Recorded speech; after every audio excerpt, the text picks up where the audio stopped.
950여 명이 수감되어 있는 서울 남부교도소에서 9명이 확진됐습니다. 취사장 근무자들이어서 추가 확산이 우려됩니다. 4차 재난지원금 지급을 두고 또 당정이 충돌했습니다. 이낙연 대표가 추경 편성에서 맞춤형 지원과 전국민 지원을 함께 협의하겠다고 하자 홍남기 부총리는 한꺼번에 하는 것은 받아들이기 힘들다고 했습니다. 대법원이 민주당 등 여권의 임성근 부장판사 탄핵 추진을 두고 법관 탄핵은 국회와 헌재 권한이라며 구체적 입장을 내놓지 않았습니다.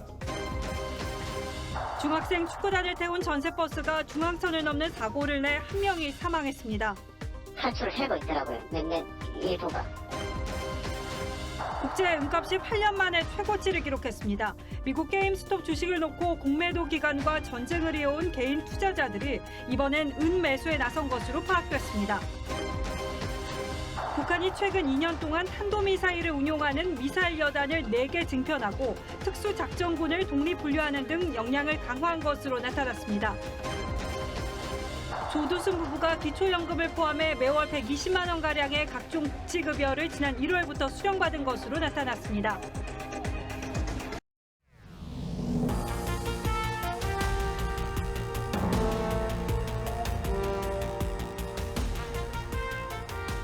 안녕하십니까. 뉴스9의 신동욱입니다. 서울 동부구치소의 악몽이 아직도 생생한데 이번에는 남부교도소입니다. 서울 남부교도소 수용자 9명이 코로나19 확진 판정을 받아서 법무부와 방역당국에 다시 비상이 걸렸습니다. 법무부는 수용자와 직원 전체를 대상으로 전수조사에 들어갔는데 취사장에서 집단 감염이 시작된 걸로 파악하고 있습니다. 오늘은 한송원 기자가 먼저 보도하겠습니다. 법무부는 서울 남부교도소 수용자 9명이 코로나19 확진 판정을 받았다고 밝혔습니다. 어제 취사장에서 일하던 수용자 1명이 발열 증상을 보여 함께 일했던 35명을 포함해 밀접 접촉자 122명을 검사한 결과입니다. 교정시설에서 추가 확진자가 나온 것은 지난달 27일 김천소년교도소에서 신입 수용자 1명이 확진 판정을 받은 뒤 엿새 만입니다. 남부교도소 확진자들의 감염 경로는 알려지지 않았지만 법무부는 서울 동부구치소와의 관련성 여부에 촉각을 곤두세우고 있습니다. 지난해 말 동부구치소에서 남부교도소로 이송된 수용자 중 16명이 확진된 바 있습니다. 법무부는 일단 확진자와 접촉자를 1인실에 격리 조치했고 비확진 수용자 42명은 영월교도소로 긴급 이송했습니다. 방역이 곧 민생 아니겠습니까? 정말로 국민 여러분들께 다시 한번 송구한 말씀을 드립니다. 남부교도소 수용자 950여 명과 직원 350명에 대한 전수조사 결과는 내일 나올 예정입니다. TV조선 한송원입니다. 국내 코로나19 신규 환자는 사흘째 300명대를 유지했습니다. 특별히 더 늘지 않고 꾸준히 안정세를 유지하고는 있습니다만 다가오는 설 연휴가 최대 고비가 될 걸로 보입니다. 방역당국은 이때까지 지켜보고 방역 지침 완화를 다시 검토하겠다는 방침입니다. 하지만 영업 제한을 받고 있는 자영업자들은 더 이상 참지 못하겠다며 밤 9시가 넘어서까지 가게 불을 밝히고 있습니다. 서울 송대 앞 거리에 취재기자 나가 있습니다. 자, 서영일 기자, 보통 되면 이제 가게 문 다 닫고 인적도 드문드문해질 시간인데 지금은 어떻습니까? 네, 서울 홍대거리에 나와 있습니다. 지금 시간이 밤 9시를 조금 넘었는데요. 평소 같으면 영업을 마무리하고 가게를 정리하고 있을 시간입니다. 하지만 오늘은 상황이 조금 다릅니다. 지금 제 뒤를 보시면 일부 가게들의 불이 환하게 켜져 있고 간판들도 불이 들어온 상태입니다. 그렇다고 9시 이후에도 계속 영업을 하는 건 아닙니다. 설 연휴까지 밤 9시 영업 제한을 연장한 정부 조치에 항의하기 위해 불을 켜놓는 겁니다. 19개 중소상인 단체와 업주들은 오늘부터 영업 제한 조치가 풀릴 때까지 무기한 불을 켜놓기로 했습니다. 근데 9시까지 해가지고는 3분의 1 매상 가지고는 도저히 버틸 수가 없습니다, 사실은. 이들은 9시 영업 제한 조치가 중소상인과 자영업자들의 생존권을 심각하게 침해하고 있다고 주장하고 있습니다. 그러면서 일괄적인 제한이 아니라 업종별 관계자가 참여해 새로운 맞춤형 방역 지침을 만들어야 한다고 요구하고 있습니다. 설 대목을 앞둔 터라 자영업자들의 반발은 확산될 것으로 보이는데요. 정부는 이번 주 확실한 안정세를 보이면 설 연휴 전이라도 방역 조치 완화를 검토하겠다고 밝혔습니다. 홍대거리에서 TV조선 서영일입니다. 어쩔 수 없는 상황이긴 합니다만 보신 것처럼 국민들의 거리두기 피로감이 이제 한계에 다다르고 있습니다. 국민 10명 가운데 8명은 뭔가 개선책이 필요하다고 느끼고 있습니다. 단체 기합을 받고 있는 기분이고 항상 죄책감이 느껴진다는 분들도 적지 않을 겁니다. 신규 확진자를 억제하면서도 현명한 방역 대책을 찾아야 한다는 공감대가 커지고 있습니다. 보도에 정은혜 기자입니다. 마스크를 낀 시민들이 퇴근길을 재촉합니다. 회식이나 모임이 사라진 지는 오래. 그렇다고 운동 등 다른 취미 생활을 즐기기도 어렵습니다. 이제 퇴근을 하고 바로 집을 가야 돼서 코로나 사태로 약속도 못 잡고 약간 저녁이 없는 삶이 돼버려서 좀 아쉽습니다. 다가오는 설 연휴에도 고향에 못 가고 집에만 있어야 하는 상황. 장기간 지속된 사회적 거리두기에 국민 10명 중 8명은 피로감을 느끼고 있습니다. 사실 우리나라의 환자 발생 대비 거리두기 강도는 주요국과 비교하면 센 편입니다. 그러다 보니 시설 운영 제한 등의 획일적인 방식이 적용되고 있습니다. 소수의 시설이 방역 지침을 지키지 않아서 거기에서 집단 감염이 발생했는데 다수의 선량한 시설들이 문을 닫게 만드는 방식은 단체 기합이라고밖에 표현을 할 수가 없을 것 같습니다. 방역 조치가 과학적이거나 합리적이지도 않은데 등교 수업을 제한한 학교가 대표적입니다. 초등학교와 유치원 연령대의 환자 발생률은 성인의 절반 수준인데다 감염도 학내보다는 가족 접촉이 더 많았습니다.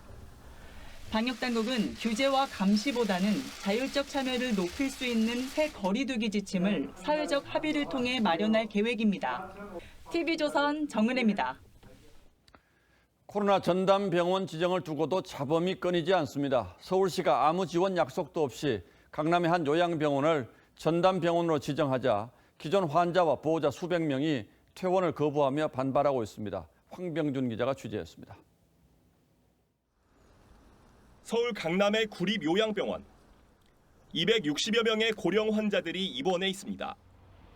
서울시는 어제 이곳을 코로나19 전담 요양병원으로 지정하고 기존 환자들은 모두 비우라고 통보했습니다. 의료진 등 인력 지원책에 대한 언급은 없었습니다. 기존 의사와 간호사 대부분이 그만두겠다고 한 상황이어서 병원 측은 전담병원 지정을 철회해 줄 것을 바라고 있습니다. 오늘 강남구를 통해 가지고 이제 서울시에 발송한 공문을 보냈거든요. 여러 가지 문제에 대해서 다시 재고해 줄 것을 요청을 하는 공문을. 환자와 보호자 대다수도 전원을 거부하고 있습니다. 당장 어디로 갈지 막막하기 때문입니다. 서울시나 중수본이 저희 보호자들을 좀 기망한 건 아닌가, 강제 집행까지는 저희가 어떻게 하겠습니까? 이런 말까지 해서 환자와 보호자들은 법적 대응까지 고려하고 있는 것으로 알려졌습니다. 보호자 측은 오는 4일 시청 앞에서 전담 요양병원 강제 지정을 반대하는 기자회견을 열 예정입니다. TV조선 황병준입니다. 자, 이제 곧 설 연휴가 다가오죠. 정부는 이미 이번 설은 직계가족이라도 5명 이상은 모이지 말라는 지침을 내린 바 있습니다. 위반하면 과태료를 물릴 수도 있다고 하죠. 하지만 이건 좀 과하다는 지적이 많습니다. 어떤 주장이 맞는지 지금부터 따져보겠습니다. 자, 윤설기 기자. 네. 보통 가정의 설 풍경이죠. 숫자를 세어보니까 6명인데 이번 설은 이렇게 모이지 말라는 거죠? 그렇습니다. 가족이나 설 연휴와 관계없이 이 사적 모임은 4명까지만 허용된다는 걸 유념하셔야 합니다. 자세히 보시면 부모님 2분, 결혼한 자녀 부부, 손자, 손녀 2명 등 6명이 모였는데요. 이 부모님과 자녀 가족이 주소지가 다를 경우 방역 지침 위반에 해당합니다. 집안은 물론 집 밖에서도 모이면 안 되고 아이도 예외가 아닙니다. 따라서 과태료 10만 원 부과 대상이 될 수 있는 거죠. 자, 그런데 과태료 10만 원은 뭐 경고의 의미지 실제로 이걸 단속할 수는 없지 않겠습니까? 맞습니다. 사실상 단속은 불가능하다고 봐야겠죠. 방역 당국도 현실적인 한계를 인정하면서 과태료 부과는 귀성을 자제해달라는 취지라며 국민들의 협조를 구했는데요. 직접 들어보시죠. 바이러스가 인간의 질서를 다루고 있는 것이 아니기 때문에 전파되는 곳들이 균등하지가 않습니다. 못 만나게 하면 더 만나고 싶은 게 인지상정인데 그래서 인터넷에서는 뭐 여러 가지 아이디어가 나온다면서요? 네, 뭐 스키장에서 스키 타면서 가족 친지 만나겠다. 버스나 지하철에서 만나는 건 합법이다. 주소지를 잠깐 부모님 댁으로 옮겼다가 설 끝나고 이전하겠다. 이런 웃지 못할 아이디어들이 나옵니다. 복지부 조사에서도 사적 모임은 금지해도 가족 만남은 허용해야 한다는 응답이 56%로 허용해선 안 된다 41%보다 높게 나타났죠. 예. 이 같은 반발이 생기는 건 정부의 방역 기준이 국민 눈높이와 거리가 있기 때문일 수 있습니다. 전문가에게 들어보실까요? 그러면 지하철에 4명씩 태우죠, 한 칸에. 교통기관이나 쇼핑몰이나 사람들 다 많이 모이는데. 예, 물론 뭐 저런 주장도 일리가 있습니다만 멀리 살고 있는 가족들이 설이라고 한꺼번에 만나면 이건 사실 좀 위험한 것도 사실 아닙니까? 물론 그렇습니다. 방역 당국은 다른 생활권의 사람들이 한 곳에 모이면 감염이 확산될 걸 우려해 과태료도 부과한다는 거죠. 하지만 이 정부 메시지가 혼선을 초래한다면 그건 방역과는 별도의 또 다른 문제입니다. 설날까지만 참아주세요. 흡수하듯이 해야지. 그거를 10만 원 물리겠다 이렇게 하고 브리핑할 때는 그냥 알아서 잘 지켜주세요. 애매모호하게. 예, 보는 관점에 따라서 뭐 여러 가지 의견들이 나올 수가 있군요. 그러나 지금까지 이렇게 잘 버텨온 게 국민들의 인내 협조 덕분인데 이번에도 잘 넘어가길 바라겠습니다. 그렇습니다. 예, 윤슬기 기자 잘 들었습니다.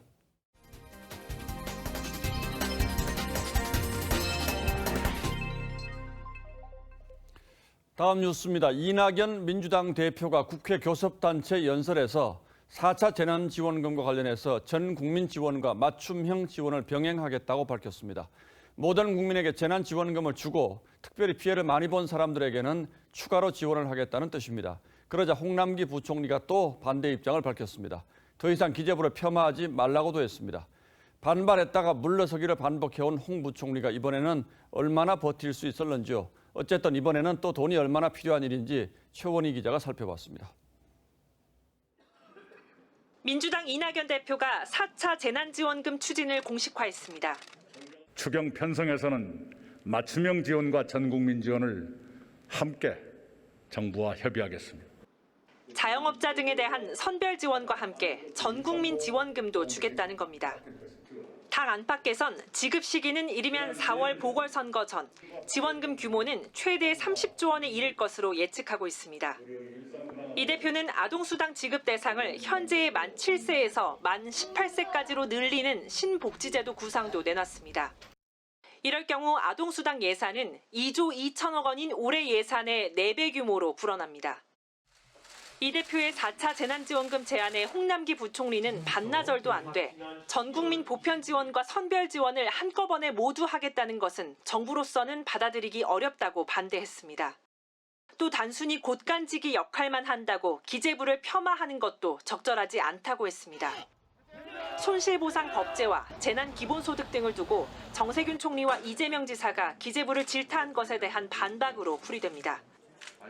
그동안 수차례 여당과 대립하다 번번이 물러섰던 홍 부총리가 이번엔 다른 모습을 보여줄지 관심이 쏠리고 있습니다. TV조선 최원입니다. 북한 원전건설 문건 논란은 청와대와 야당 간 정면 충돌 양상으로 치닫고 있습니다. 문재인 대통령이 김정은 위원장에게 건넸다는 USB에는 과연 뭐가 들어있었을까 궁금증도 갈수록 커지고 있습니다. 그런데 최재성 정무수석이 미묘한 발언을 했습니다. 야당의 명운을 건다면 공개할 수 있다고 했습니다. 이 USB와 야당의 명운이 교환 가능한 것인지 야당은 국가 운영이 무슨 도박판이냐고 발끈했고 여권 내부에서도 이 발언을 두고 다양한 해석들이 나오고 있습니다. 김보건 기자가 취재했습니다. 북한의 원전 건설을 제안한 적이 없다면 2018년 남북정상회담 때 북에 건넨 USB를 공개하라는 야당의 요구에 최재성 청와대 정무수석이 야당이 명운을 걸면 검토할 수 있다고 했습니다. 그것은 야당도 그건 명운을 걸어야 되는 거 아닙니까? 그러면 그에 상응하는 또 청와대에서도 책임을 걸고 할 수 있는 일은 하겠다는 뜻입니다. 외교 기밀인 정상회담 내용을 조건부로 공개할 수 있다는 최 수석의 발언에 야권 서울시장 후보인 금태섭 전 민주당 의원은 국정 운영이 손목 걸고 버리는 도박판이냐며 묻고 더블로 간다 식으로 도박꾼처럼 대응할 일이 아니라고 비판했습니다. 논란이 커지자 청와대 안보실장으로 남북, 미북 정상회담에 관여했던 정의용 외교장관 후보자도 원전은 전혀 거론하지 않았다고 거들었습니다. 판문점 회담이 끝난 직후에 워싱턴을 방문해서 미국에 북한에 제공한 동일한 내용의 USB를 제공을 했습니다. USB 내용은 통일부 기밀문서로 지정된 걸로 알려졌습니다. 청와대는 원칙적으로는 공개 불가 입장을 유지하면서도 비밀 취급 인가를 가진 국회 정보위원들에게 열람을 허용하는 방안을 검토하고 있습니다. TV조선 김보건입니다. 입장이 곤란해진 산업부가 북한 원전 건설 관련해서 자체 검토한 내용이라며 문건을 하나 공개했는데 이 공개가 오히려 의혹을 키웠습니다. 첫 번째는 이미 삭제한 문건이라고 했는데 이게 어디서 또 나온 것인가 하는 것이고, 두 번째는 과연 이 문건이 순수한 검토 차원의 문건이었느냐 하는 점입니다. 산업부가 신속히 공개한 건 평가할 일입니다만 그것만으로는 충분치 않습니다. 이유는 박상현 기자가 지적하겠습니다. 산업부가 어제 공개한 6쪽짜리 문건, 북한의 신형 원전인 APR-1400 건설을 검토하는 내용이 포함되어 있습니다. APR-1400은 문재인 정부의 탈원전 기조로 백지화된 신한울 3, 4호기에 들어가는 한국형 원전입니다. 에너지 분야 협력 아이디어 차원에서 검토한 산업부 내부 자료로 정부 정책에 반하는 문건을 왜 산업부 공무원이 작성했는지, 또 순수하게 부처 내 아이디어였다면 왜 삭제했는지 의문입니다. 게다가 상단에는 보고서라고 명시돼 있습니다. 자체적으로 만들었다고 하는 청와대와 민주당 사람들 측의 의견을 국민들은 믿지 않습니다. 해당 문건도 한계가 아니었습니다. 공개된 문건의 버전은 1.1, 삭제 목록에는 버전 1.2가 존재하지만 공개하지 않았습니다. 삭제됐다던 문건이 다른 컴퓨터에서도 발견되는 등 아이디어 차원이라는 해명이 받아들여지기 힘들다는 지적입니다. 그런 문건을 만들었다는 것 자체가 왜 만들었냐는 거죠. 산업부 공무원 한 명이 그냥 아이디어 차원에서 한번 만들어봤다. 그게 설득력이 있을까요? 산업부는 작성 지시와 보고 여부를 묻는 TV조선의 질의서에 추가적인 답변을 하기 어렵다고 답했습니다. TV조선 박상현입니다. 범여권 의원 161명이 서명해서 발의한 탄핵소추안의 대상자인 임성근 부장판사가 직접 입장을 냈습니다. 법관을 위축시키려는 불순한 의도라고 비판했습니다. 물론 당사자 입장에서 이렇게 반발할 수는 있겠습니다만 의아한 건 대법원장입니다. 김명수 대법원장의 침묵은 이번 판사 탄핵이 정당하다고 보는 것인지 앞으로 이런 형태의 탄핵 추진에 계속 침묵하겠다는 뜻인지 질문하는 분들이 많습니다. 대법원이 마치 먼산 불구경하는 듯한 반응을 낸 것도 더더욱 무책임하다는 지적이 있습니다. 황정민 기자가 취재했습니다. 탄핵 소추 대상인 임성근 부장판사는 탄핵안에 대해 법원 내부망을 통해 1심 판결의 일부 문구만을 근거로 탄핵을 추진하는 건 전체 법관을 위축시키려는 불순한 의도라고 주장했습니다. 그러면서 표결 전 국회법에 따른 사실조사 진행을 요구했습니다. 하지만 민주당은 임 판사에게 무죄를 선고한 1심 판결의 판결문 일부 내용을 거론하며 위헌 행위가 드러난 만큼 별도 조사가 필요 없다고 거부했습니다. 사실관계가 1심 판결에 의해서 어느 정도 확정이 돼 있는 상태고요. 행위에 대한 헌법적인 평가만 남은 상태입니다. 국민의힘은 헌법학자들과 간담회를 열고 사법부 길들이기라고 비판했습니다. 김상겸 동국대 법학과 교수는 여권의 탄핵 추진이 정치적 결정이라고 주장했습니다. 불법이 중대성이 인정되느냐?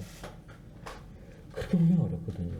법관 탄핵을 하겠다라고 하는 얘기는 노무현 전 대통령도 탄핵됐어야 된다라고 얘기하는 거랑 다를 바가 없습니다. 판사 탄핵 추진에 줄곧 침묵을 지켜온 대법원은 공식 입장을 묻는 야당 의원 질의에 현 상황을 엄중하게 인식하고 있다며 탄핵 절차에 권한은 국회와 헌법재판소에 있다고 답했습니다. TV조선 황정민입니다. 이탄희 의원이 주도한 판사 탄핵안에 민주당 의원이라고 다 참여한 건 아니죠. 20여 명의 의원들이 불참했는데 예상했던 대로 민주당 강성 당원들의 비난 폭탄이 쏟아지고 있습니다. 적폐로 규정하거나 당장 민주당에서 나가라는 요구까지 이어지고 있는데 이런 일 이번이 처음은 아닙니다. 오늘의 포커스는 민주당을 장악한 팬덤 정치에 맞춰보겠습니다. 국회에 접수된 임성근 판사 탄핵 소추안. 이탄희 의원 등 의원 161명의 이름으로 제출됐죠. 헌법상의 국회의 의무를 다한다는 취지에서 소추안을 발의하겠습니다. 이 중 민주당 의원은 150명으로 24명의 민주당 소속 의원이 발의에 불참했습니다. 민주당 권리당원 게시판에는 바로 성토글이 올라왔습니다. 불참 의원의 이름을 공개하고 명단을 보니 대부분 반문, 비문의 적폐들이라며 다음 총선에서 정리하자, 출당하라 같은 맹공이 이어졌습니다. 탄핵안에 참여한 민주당 중진 의원은 일부 지지자들 때문에 서명을 안 할 수 없었다고 털어놓기도 했죠. 그런데 이런 일 처음이 아닙니다. 이낙연 대표는 전직 대통령의 사면을 언급했다가 적절한 시기에 대통령님께 건의드릴 생각입니다. 강성 지지자들에게 사퇴, 탈당 요구를 받고 이틀 만에 물러섰습니다. 당원들의 반발이 아주 상당해요. 그래서 이 집토끼가 달아나게 생겼죠. 이재명 경기지사는 재난지원금 지급을 두고 당정과 궤를 달리했다가 강성 친문 지지자들로부터 포퓰리즘의 아이콘, 매국노라는 말까지 들었죠. 지난해 9월엔 박용진 의원이 추미애 당시 법무부 장관 아들의 군복무 의혹과 관련해 사과를 했다가 군대 다녀온 평범한 청년들에게도 그들이 갖는 허탈함이 어떤 건지에 대해서도 죄송스럽게 생각합니다. 강성 지지자들로부터 내부 총질, 나대지 마라는 비난을 들어야 했습니다. 조응천 의원은 공수처법 개정안 표결에 기권했다가 제명, 징계 요구에 내몰려야 했고 앞서 금태섭 전 의원은 당을 떠나기도 했죠. 강성 친문 지지자들의 목소리가 민주당을 장악하면서 자유로운 의견 개진과 건전한 비판마저 자취를 감추고 있습니다. 뉴스나인 포커스였습니다. 새벽 시간 일가족 3대가 함께 살던 집에서 불이 나 할머니와 외손자가 탈출하지 못해 숨졌습니다. 오선열 기자입니다. 2층짜리 주택에서 시뻘건 불길이 치솟습니다. 출동한 소방대가 물을 뿌려보지만 역부족입니다. 구조대가 진입하기 어려울 정도로 불길이 거셉니다.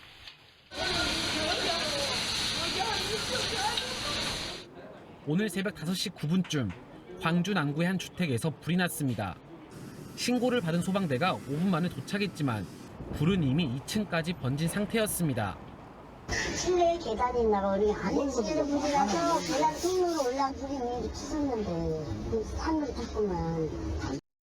잠자던 72살 할머니 A씨와 14살 나는 외손자 등 2명이 숨졌습니다.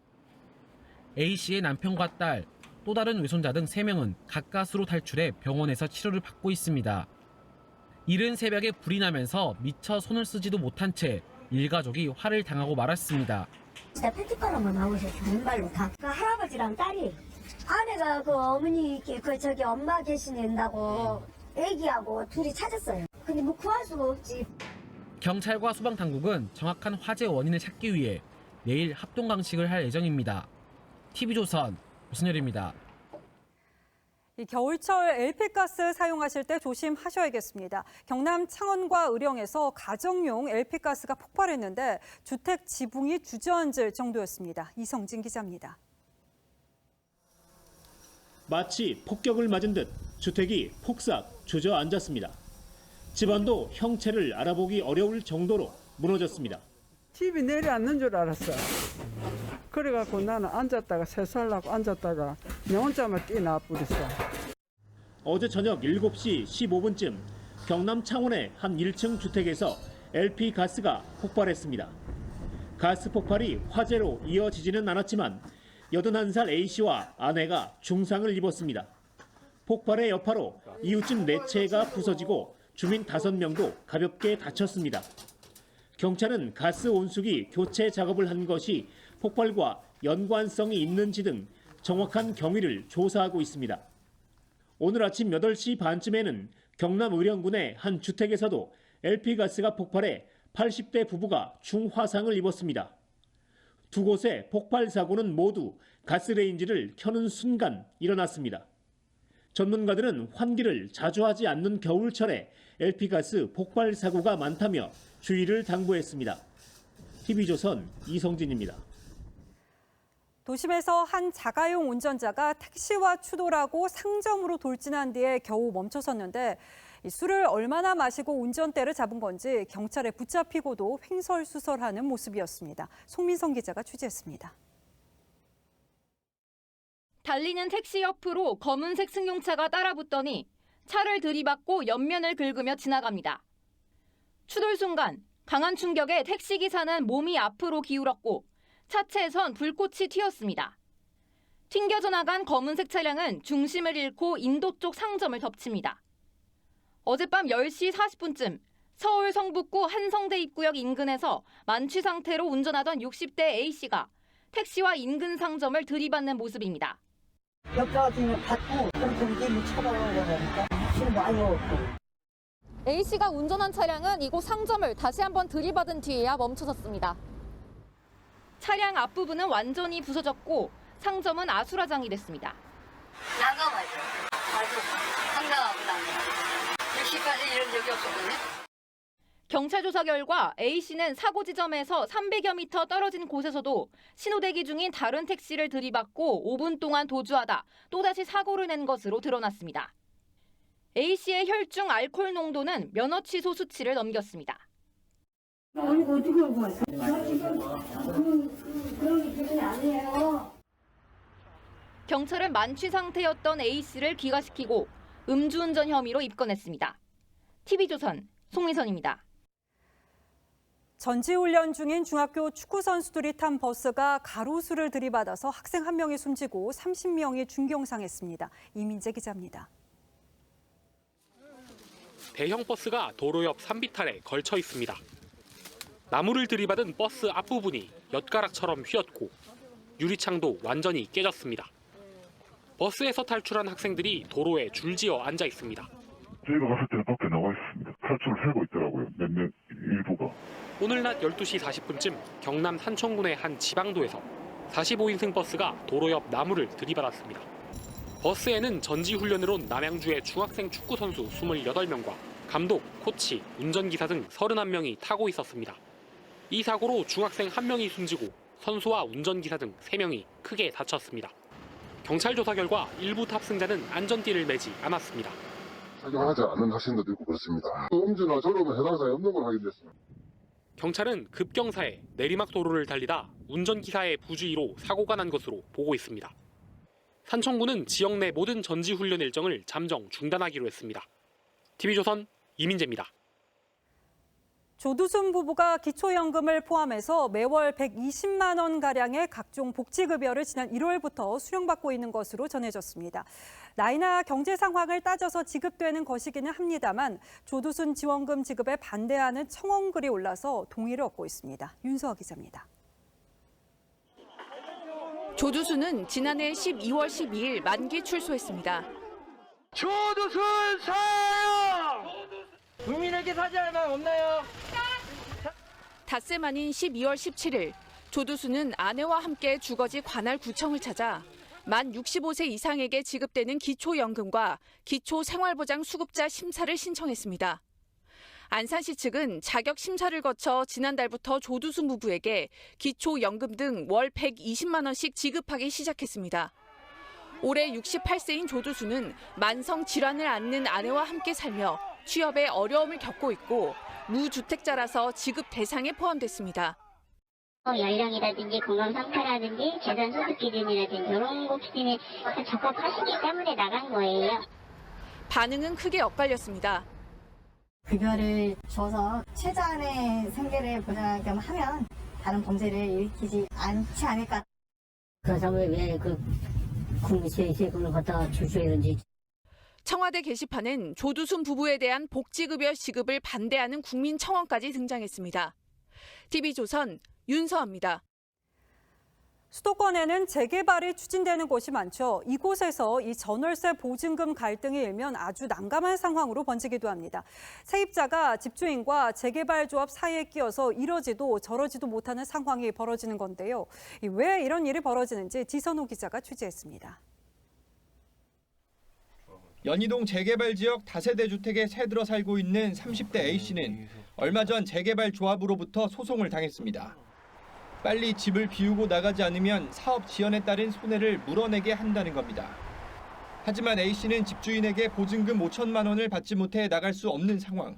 마치 안 나간 건 우리 책임인 것처럼 하고 저희는 계속 반복적으로 집주인이 안 주는데 어떡합니까? 라고 했는데 그건 집주인하고 알아서 할 문제다. 집주인은 여력이 없다며 보증금 지급을 미루고 있고 조합 측은 억울하면 법정에서 호소하라는 입장입니다. 변론기일에 법원을 참석하셔서 집주인이 보증금을 안 주기 때문에 못 나가고 있다던가 이런 본인의 내용을 소명을 하셔야 되거든요. 이렇게 집주인과 조합 사이에 끼어 소송을 당한 세입자는 14명. 재개발 지역에서는 이런 사례가 드물지 않다는 설명입니다. 재개발 구역에서는 기본적으로 임대인들이 보증금을 지급해 줄 수 있는 경제적인 여력이 안 되는 분들이 꽤 많다 보니까 실제로 보증금을 임대인으로부터 받지 못하는 경우들이 많습니다.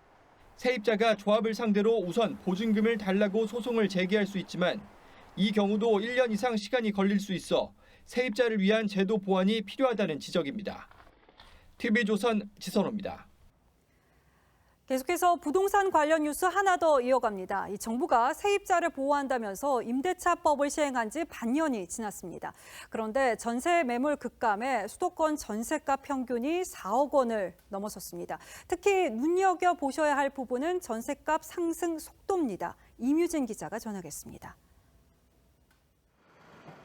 지난해 8월 홍남기 경제부총리는 경기도 의왕 아파트 매도 계약을 했지만 파기 위기에 몰렸습니다. 새 임대차법이 시행되면서 세입자가 계약갱신 청구권을 행사하겠다고 나선 겁니다. 결국 홍 부총리는 세입자의 권리 포기를 위해 위로금을 지급한 것으로 알려졌고 경제수장이 새로운 기준을 만들었다는 비판에 직면했습니다. 퇴거 위로금 형태로 지급한 건 맞습니까? 왜냐면 그거는 개인 아까 사생활에 관한 문제라 제가. 임대차법 시행 이후 집주인과 세입자 간 갈등이 크게 늘었습니다. 계약갱신과 관련된 분쟁 건수는 20배 이상으로 급증했고 임대료 증액 분쟁도 한 건에서 37건으로 늘었습니다. 퇴거 위로금을 많게는 수천만 원 지급했다거나 소송까지 번지는 경우도 적지 않습니다. 임차인이 왜 자기한테 말도 안 하고 팔았냐, 갱신 요구할 거다. 신규 매수인 입장에서는 자기도 들어올 계획이 있는 거라서 산 거고. 임대차법 여파로 집주인들이 실거주를 선호하면서 전셋값도 급등세입니다. 수도권 아파트 전셋값 평균은 반년 만에 6천만 원 넘게 오르며 사상 처음으로 4억 원대 진입했습니다. 계약갱신 청구권을 사용하면서 물권 회전이 잘 되지 않고 또 임대인들은 미리 전세 가격을 올려받으려는 시도를 하면서 봄 이사철이 시작되면 전세난은 더 심화할 거란 우려가 커지고 있습니다. TV조선 임유진입니다.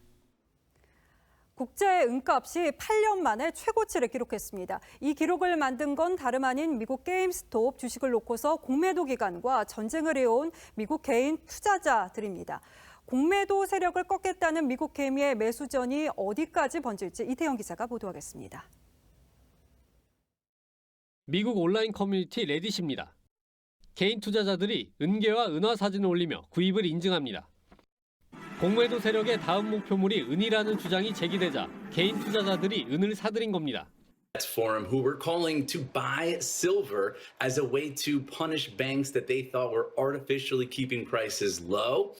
은 시세는 현지 시간 1일 10% 넘게 치솟으며 2013년 2월 이후 최고치를 기록했습니다.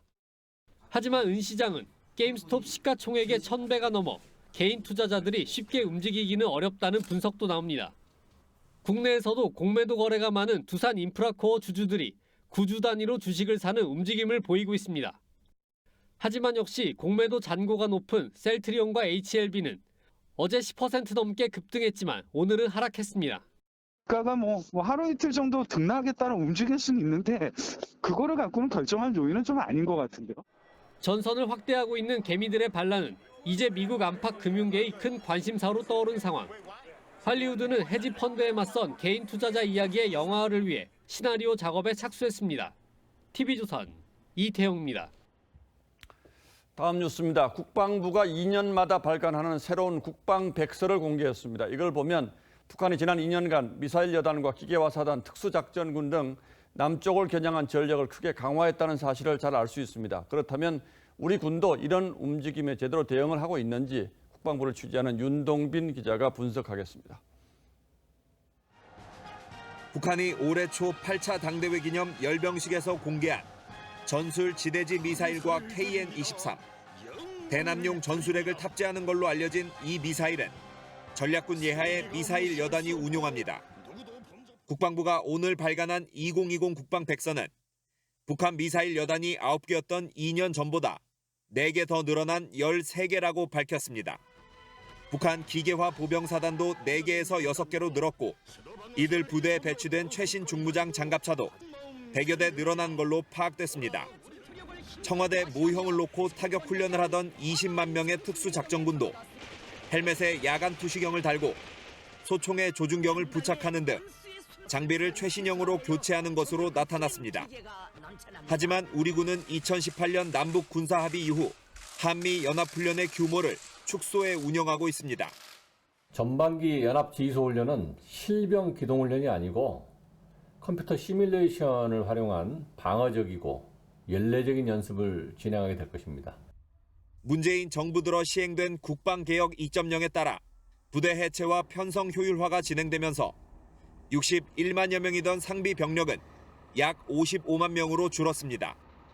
북한이 비핵화 의지 없이 핵미사일과 비대칭 전력을 강화하는 가운데 우리 군만 한 발 물러서고 있는 것 아니냐는 우려의 목소리가 나옵니다. TV조선 윤동빈입니다. 쿠데타가 발생한 미얀마가 극도의 혼란 속으로 빠져들고 있습니다. 미얀마 민주화의 상징인 아웅산 수치를 비롯한 수백 명의 인사들이 구금된 것으로 전해진 가운데 유엔은 오늘 안전보장이사회 긴급회의를 소집했습니다. 도심 곳곳을 군인들이 장악했고 불안한 국민들은 생필품 사재기에 나서고 있습니다. 유혜림 기자입니다. 의회 앞대로에 긴 펜스가 세워졌습니다. 무장군인들이 지나가는 차를 일일이 검문합니다. 쿠데타가 일어난 순간 우연히 촬영된 영상엔 군인을 실은 장갑차들이 줄지어가는 모습이 포착됐습니다. 유선 전화가 끊기고 은행이 문을 닫는 등 삼엄해진 도심에 주민들은 불안함을 호소합니다.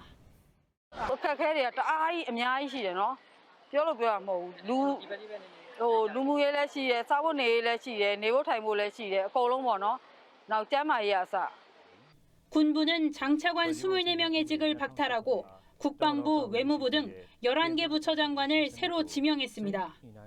1년 뒤 새로운 총선을 실시하겠다고도 했습니다. 현지 언론은 수치 국가고문회에 정관계 인사 수백 명이 구금됐다고 전했습니다. 수치 고문은 성명을 통해 군부 행동은 미얀마를 다시 독재로 되돌리는 것이라며 쿠데타에 대항해 항의 시위를 벌일 것을 촉구한다고 밝혔습니다.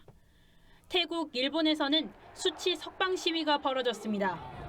미국은 군부가 권력을 포기해야 한다고 비판한 반면 중국은 상황을 지켜보고 있다며 선을 그었습니다. 유엔 안보리는 긴급회의를 소집해 미얀마 사태를 논의합니다. TV조선 유혜림입니다. 이 물건 사러 갔다가 지갑을 두고 와서 다시 되돌아간 경험 한 번쯤은 있으실 텐데요. 이 경험도 이제 추억이 될 것 같습니다. 안면 인식으로 상점 출입부터 결제까지 해결되는 세상이 다가온 건데요. 이 같은 미래형 편의점이 문을 열어서 김자민 기자가 다녀왔습니다.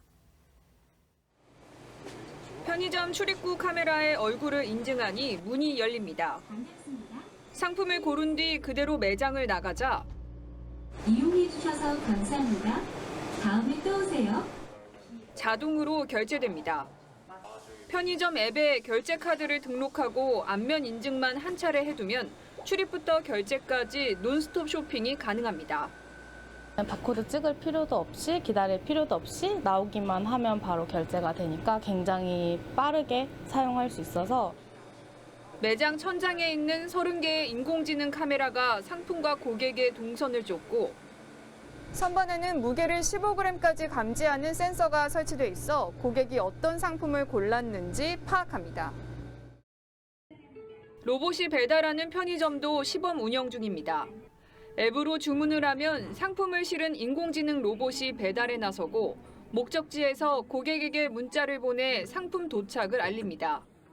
고객이 점내에 입점을 해서 상품을 취식을 했을 때 그리고 상품을 외부로 던졌을 경우 그런 부분에 대한 스트레스 테스트를 많이 했고요. 두 편의점 모두 운영 초기 단계지만 빠른 시일 내 상용화를 앞두고 있습니다. TV조선 김자민입니다. 미국 동북부 일대가 5년 만에 최대 폭설로 백신 접종이 중단되는 등 사실상 일상이 마비됐습니다. 어떤 시민은 아예 스키를 타고 이동하기도 했습니다. 성민혁 기자입니다. 뉴욕 센트럴파크가 거대한 썰매장으로 변했습니다.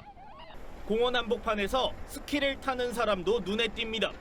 It's not that often that we get this kind of snow in New York City, and this is one of the most beautiful places in the world to enjoy that snow here in Central Park. 눈에 파묻힌 브로드웨이와 타임스스퀘어 주변엔 제설차가 쉴 새 없이 움직입니다. 미국 동북부 일대에 최근 5년 만에 가장 강한 눈폭풍이 찾아왔습니다. 시간당 5에서 10cm의 눈이 쏟아질 정도인데 뉴저지주엔 63cm까지 쌓였습니다. I know more is coming, so I'm just doing this in shifts because I think we're going to get a few more inches. 항공기 수백 편과 열차가 잇따라 취소됐습니다. 버스도 못 다닙니다. 학교 수업은 물론 코로나19 백신 접종까지 당분간 올 스톱입니다. We don't want folks, especially seniors, going out in unsafe conditions to get vaccinated. So vaccinations are canceled today. They're also going to be canceled tomorrow. 바이든 대통령의 첫 국무부 방문 일정도 미뤄졌습니다. 폭설 탓에 연방 공무원들이 재택근무에 들어갔기 때문입니다. 메릴랜드 주에서만 차량 사고가 500여 건 발생했습니다. 오는 3일까지 눈이 계속될 것으로 예보되면서 뉴욕과 뉴저지주 등은 비상사태를 선포했습니다. TV조선 성민혁입니다. 코로나 상황에도 블랙핑크, BTS가 이끄는 K-팝 열풍은 계속되고 있습니다. 온라인 콘서트로 세계 팬들을 만족시키고 있는 건데요. 90분 공연으로 100억 원이 넘는 수입을 올리기도 합니다. 최윤정 기자입니다. 물 위에서 이색 군무 퍼포먼스가 펼쳐집니다. YG 엔터테인먼트의 첫 온라인 콘서트 주자로 나선 블랙핑크입니다. 직접 만날 수 없어서 많이 아쉽지만 그 아쉬움을 날려버릴 멋진 무대 보여드릴 테니 기대 많이 해주시고요. 블랙핑크는 현장감을 살리기 위해 아날로그로 무대를 구현했습니다. 전 세계 아티스트 중 두 번째로 5,700명의 유튜브 구독자를 보유한 블랙핑크는 유튜브를 활용해서 팬들의 접근성을 높였습니다. 85분 콘서트의 접속 인원은 28만 명. 유료 공연의 평균 티켓 값으로 계산하면 117억 원의 수익을 낸 셈입니다. 지난해 10월 방탄소년단은 관객 99만 명을 모아 500억 원 이상의 매출을 올렸고 지난달 새해를 맞아 무료로 진행한 SM의 콘서트에는 무려 3,583만 명이 몰렸습니다. 전문가들은 K-팝의 온라인 콘서트 성공 요인에 강력한 모바일 팬덤과 증강현실 등 IT 기술력이 한몫을 했다고 말합니다. 기존의 콘서트를 대체하는 수준이 아니고 뭔가 독보적인 콘텐츠에서 돈 내고 볼만한 이 브랜드 가치와 구성이 이제 필요합니다. K-팝이 온라인에서도 독보적인 존재감을 드러내며 세계 음악 시장을 이끌고 있습니다. TV조선 최윤정입니다.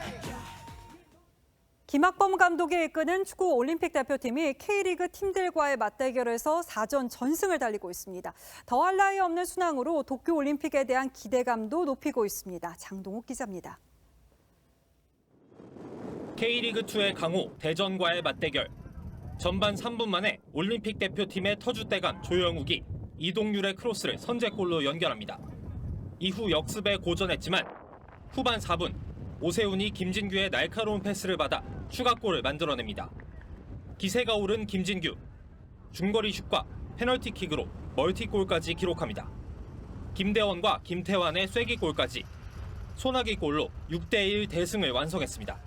지난해 K리그1 3위로 아시아 챔피언스리그 진출권을 따낸 포항, 김남일 감독의 성남, 일부로 승격한 수원FC까지 연이어 격파하며 K리그 선배들을 상대로 4전 전승을 거뒀습니다. 연초 강릉에서부터 이어온 체력 훈련에 집중적으로 발을 맞춘 조직력이 빛을 발하기 시작했습니다. 중간에 체력 훈련도 집어넣어서 선수들이 이기는 것도 어떻게 해결하는 것도 여러 가지로 체크해봤습니다. 그래서 굉장히 유익하고 우리 팀에 꼭 필요한 이런 스케줄로 갔었는데 좋은 훈련이었지 않나. 마지막 올림픽을 준비 중인 97년생들의 각오도 단단합니다. 훈련 때 했던 그런 압박 같은 것들을 많이 해보라 그래서 중점적으로 신경 쓰면서 했고 또 나름 결과도 다 따라와서 칼날을 바짝 세운 김학범호. 올림픽만 정상 개최된다면 준비는 끝났습니다. TV조선 장동우입니다.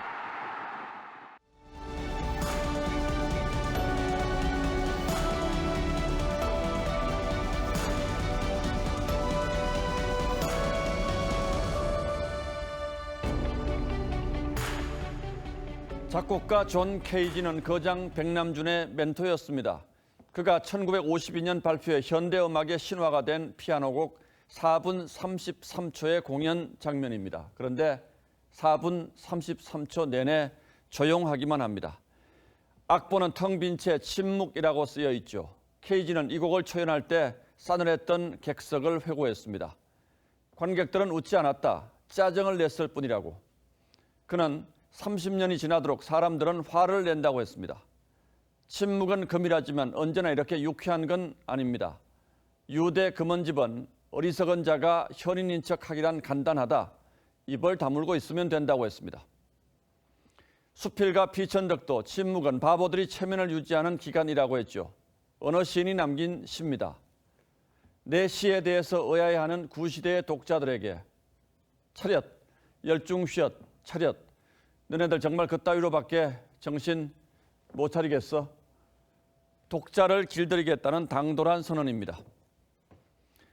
민주당을 비롯한 범여권 의원 161명이 임성근 부장판사 탄핵 소추안을 발의했습니다. 헌정사상 최초의 일선 판사 탄핵을 가결하기에 충분한 숫자입니다. 임 판사는 작년 2월 사법행정권 남용과 관련한 1심 재판에서 무죄를 받았고 오는 28일 퇴직을 앞두고 있습니다. 법조계 일각에서 느닷없다, 생뚱맞다는 반응이 나올 수밖에 없습니다. 여권의 저희를 의심하는 쪽에서는 김경수 지사 유죄, 윤석열 총장 징계 무효, 정경심 교수 법정 구속에 이르는 일련의 판결들에 주목합니다. 앞으로는 또 원전과 울산 선거 의혹 재판이 기다립니다. 헌재 결정에 앞서 초유의 탄핵 의결만으로도 일선 법관들에게 끼칠 심리적인 영향은 적지 않을 겁니다. 그런데도 김명수 대법원장은 입을 열지 않고 있습니다. 정권의 불리한 판결이 나올 때마다 온갖 막말과 협박이 쏟아져도 길게는 몇 주씩 침묵하다 마지 못한 듯 한마디 하던 대법원장입니다. 법관의 독립을 침해하려는 어떠한 시도도 온몸으로 막아내고 사법부의 독립을 확고히 하는 것이 한 달 전 시무식에서 소신껏 재판할 수 있는 여건을 굳건히 지키겠다던 다짐도 무색합니다. 초대 대법원장이었던 가인 김병로 선생은 발췌개헌이 위헌이라는 판결에 이승만 대통령이 불만을 표시하자 이 있으면 항소하라고 했다는 유명한 일화를 남겼습니다. 대법원장이라는 자리가 갖는 무게는 그렇게 엄중한 것인데 지금 우리 대법원장의 처신은 그 무게를 감당할 만한 것인지 의문입니다. 자존심이란 무엇입니까? 링컨은 자존심을 마지막 친구에 비유하며 이렇게 말했습니다. 물러날 때까지 모든 친구를 잃더라도 내 마음속 한 친구만은 남아서 임기 동안의 일을 수행하고자 합니다. 2월 2일 앵커의 시선은 대법원장의 침묵이었습니다.